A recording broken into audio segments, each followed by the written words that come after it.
Well, hello everybody, and welcome back to another episode of Modded Tutorials. Today's episode, we're going to be looking at Tinker's Construct, basically how to get started with the Smelter, and then everything to do with getting all the tools and everything you need to get the table started as well. And then we're going to be taking a look at a couple special items that you'd like to get early game. Now, the first thing that you're going to be looking at when you get into doing the smeltery, this here is the very most basic smelter, with the exception of the 3 casting tables and the 3 basins. You can just get away with 1 of each, or even at the very beginning, you can get away with just 1 casting table. So in order to do this, what you need to do, you got to go out and you got to get yourself some gravel, some sand, and some clay. And what that's going to do is make you some grout. Now, if you don't want to do it this way here with the big clay, there's actually a second recipe where you do it with just little tiny clay pieces and then gravel and sand as well again. In order to do that, that will end up making a seared brick once you take the grout and you smelt it. So grab a couple of these, run in here, grab ourselves a furnace. Let's do this quick. And let's go in here. Cool. Go. There. Put you down. Put you in there. And you'll see you will get 1 whole brick for each piece of grout. And that is it.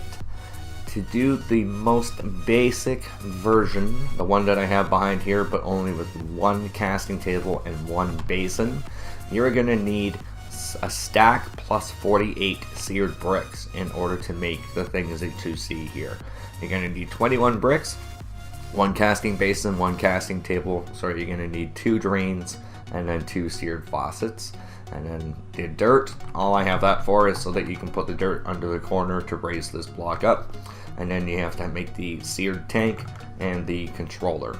So I have all these set up here. Starting off here with the brick, we got the 2x2. Make sure the brick. You'll need 21 of those for the one behind us. Next thing you're going to need is 2 of the faucets. It's going to be just like making a flower pot, but with the seared brick. Next thing you need is the drain, which is 3 down the side. Make sure the smeltery drain, and that's where you put the faucet into it. I'll show you that in a sec. To make the basin, same thing as making a cauldron. And then next thing over here, it's an upside down cauldron, and you make the casting table. Finally, we have the heart of the unit behind us, which is the Smeltery Controller. So we'll grab that. We don't need these.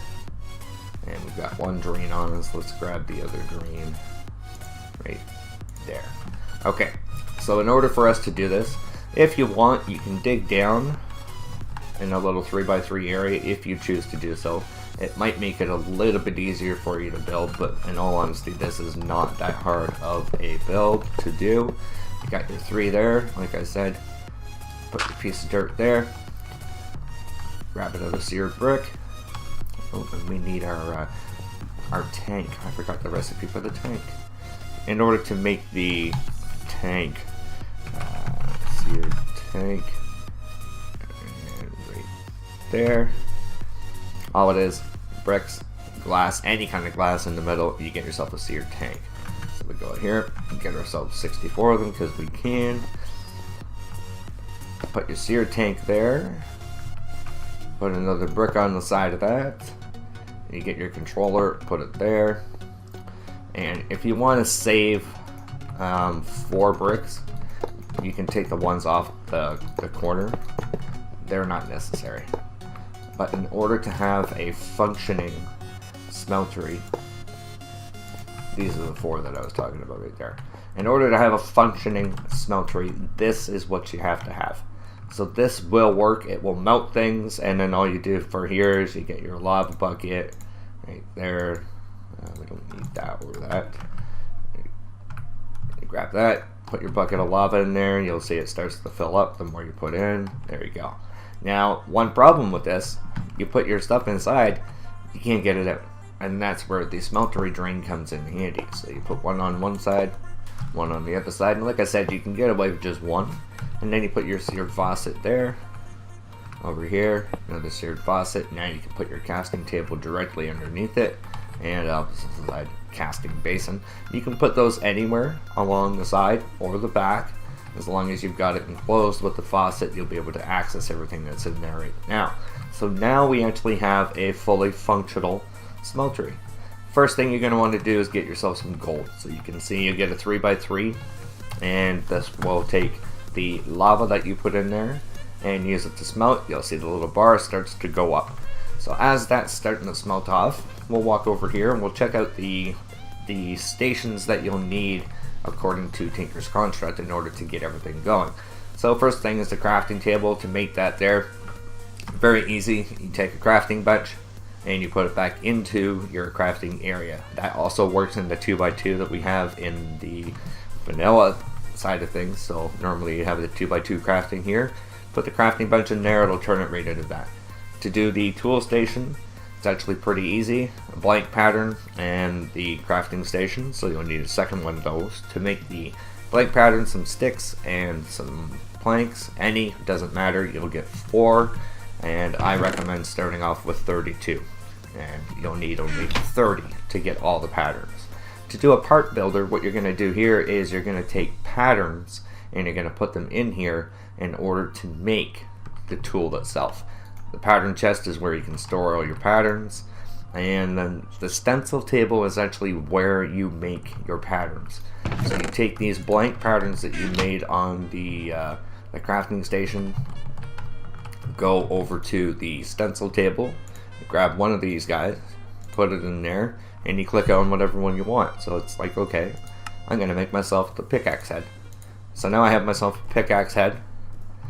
What you do is you take this guy and you go into the part builder, you put that in here, or here, sorry, and we'll have to get ourselves some cobblestone. Go here, grab a stack, and oops, right here you put one piece of cobblestone in there. That will actually make you the stone pickaxe head. Now you do this for every single pattern that you create over here in the stencil table. Now what you do with the pickaxe head is you go back over here, since we have our gold smelted now. Actually, if you look in here, you'll see now we have 18 ingots of molten gold. We put 9 in of the ore, we ended up with double. So it's a way to double your ore. And what you do in here is you take this little guy right down here, your little stone pickaxe, and you plop it onto the table. So you can see there, now you right click on here with the gold or bronze. Those are the two that will work for this. So you click on that, you'll see it starts to fill this up. You'll see it solidify. You right click, and that'll actually put the stone pickaxe head back to your inventory. And if you right click again, now you have a pickaxe head cast. So this will allow you to cast any kind of a pickaxe head. If you were to put iron in here, or gold, or lead, aluminum, anything like that, you'll be able to get any kind of pickaxe head that you would like. The advantage to this here is early game, the first thing that you would like to do is alumite. Now I'll show you guys what the setup is for the alumite. You're going to need to have at least a diamond pickaxe to get alumite, because you're going to need the obsidian. So I'll find out what the ratio is. It is, I believe, like 5 pieces of obsidian, 3 pieces of aluminum, and 1 piece of something else. So give me 2 seconds, I'll figure that out for you. Alright guys, I had that a little bit backwards. It was 1 obsidian, 2 iron, and 5 aluminum.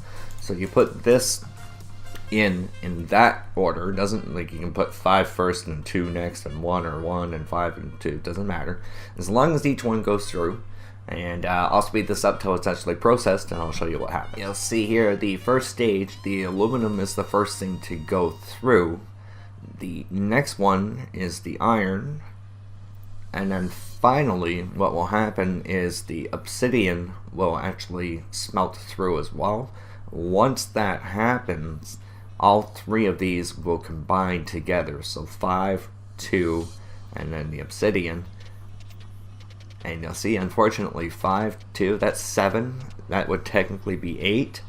Now it combines through and it makes 3 ingots of alumite.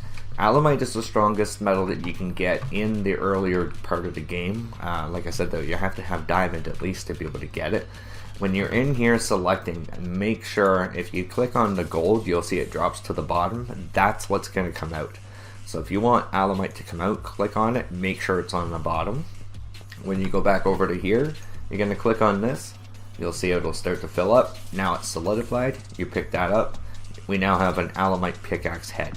What you need this for is to be able to mine up cobalt and ardite in the nether in order to be able to make the strongest metal in the game, which is magnelon. We won't get into anything like that because this is just the early game setup, so I thought I'd give you guys a little bit of an advanced tip there with the Alamite. Now, the next part of this tutorial ends up having to do with our tool forge. This is a fancy version. You just do it out of iron, which is over here. You'll see iron block, and then a tool station, and 3 seared bricks makes you a tool forge. Very expensive, but you're definitely going to need it, and you're going to use it for the entire game. So the first thing that we're going to be making here is the Traveler's Glove. It's just 6 pieces of leather put in like this here. Grab that, now you got yourself a glove. You're like, woohoo, what the hell is the point in that? Well, the point of this is you actually put this Traveler's Glove in here, and you put on redstone. So if we were to actually have this here, and let's see, go back into game mode 0, when we put this on, right in this section here, they have a spot for you to put the glove. This actually has haste on it. So I put this glove on. When I go to punch things, you can see how fast it goes to break. Watch me take this off now, so we don't have haste. You can see the big difference in how the haste actually works. So the advantage to this here is it's like having a shovel permanently on your hand. So for things like sand, gravel, dirt, any other of the quote-unquote softer blocks, netherrack, sandstone, stuff like that, you'll lose sandstone, netherrack, and even stone you can do, but you'll lose it. But the sand and dirt and gravel, all that will actually will stay in your inventory, and it ends up breaking it really fast. The problem is, this is how much redstone it will take. 55 blocks of redstone and 5 redstone dust. That will be to max it out. It has 5 modifiers. You can put it all on redstone, and you can actually add on, there's other ones that you can add on. Again, I can get into that later if you guys want me to. But right now, in order to max it out, you'll need 55 blocks of redstone plus 5 dust to get the full 500 redstone bonus for the haste. Now the next thing we're going to make here is the Traveler's Belt, and it's just 6 pieces of leather again, 2 aluminum ingots, and a chest. You get that there, and again we go into the Tinker's hotbar. They have a spot for you to be able to put that there, and what that will allow you to do is if you hit the B button, you can see my hotbar actually is disappearing. So what will happen if I was to take, let's see here, go there, and we put this on there. Okay, so we got 2 hotbars now. Press B, you can see it switches over. This allows you to have like a second bar basically. Now if I was to put in a bunch of different things, let's just move all this down into here, fill that right up even. We go out here, press the B, you can see it all disappears. I can fill all this up here again, press B. It gives you like a whole other row of storage, and it also allows you to customize. So you have one for when you go mining, and you have one for when you're up building, that kind of thing.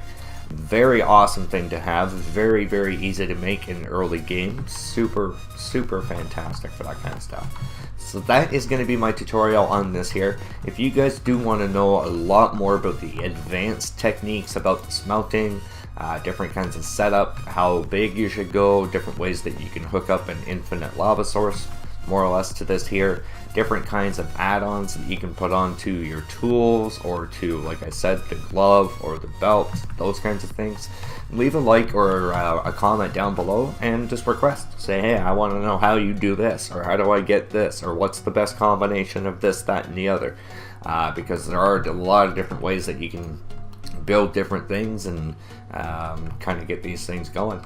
So if you do want to know more, let me know. And one thing I'll tell you guys, you don't want to jump inside here, because then you'll end up having blood inside your smelter. Anyways guys, I hope you enjoyed this episode. If you did, be sure to hit the like button. It really helps my channel to grow. And if you want to see more videos like this, be sure to hit the sub button as well. I'll see you guys in the next one. Take care.